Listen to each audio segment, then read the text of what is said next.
তৃণমূল কংগ্রেসের ভয় পাওয়ার দরকার নেই, কারণ আমরা 365 দিন মাঠেই থাকি, এই মাঠেতেই খেলা হবে। খুব অল্প সময়ের মধ্যেই দর্শকদের হৃদয়ে জায়গা করে নিয়েছেন টলিউড অভিনেত্রী সায়নী ঘোষ। তবে শুধু অভিনয়ই নয়, বরং তার জনপ্রিয়তা ছড়িয়েছে রাজনীতির মাঠেও, কারণ তিনি নাম লিখিয়েছেন রাজনীতিতে।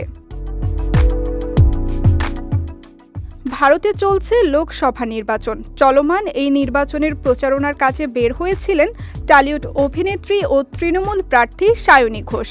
কিন্তু সেই প্রচারণা করতে গিয়ে বেঁচে গেলেন বড় একটি দুর্ঘটনার হাত থেকে। প্রচারণার সময় হঠাৎ তার গাড়ির সামনে ভেঙে পড়ে গাছের ডাল। তবে এতে হতাহত ঘটেনি, অল্পের জন্য দুর্ঘটনার হাত থেকে রক্ষা পেলেন তিনি। ঘটনাটি ঘটে 6 এপ্রিল। পরে অন্য গাড়ি করে এলাকা ছাড়েন সায়নী। তীব্র তাপপ্রবাহের পর 6 এপ্রিল বিকেলে কালবৈশাখী ও প্রবল বৃষ্টি নামে পশ্চিমবঙ্গের একাধিক জেলায়। এমন প্রতিকূল আবহাওয়ার মধ্যেও হুড খোলা গাড়িতে নির্বাচনী প্রচার করছিলেন সায়নী। হঠাৎই দমকা হাওয়া ও বৃষ্টি চলে আসায় বিপাকে পড়েন তিনি। তৃণমূলের র্যালির সামনেই ভেঙে পড়ে গাছের ডাল।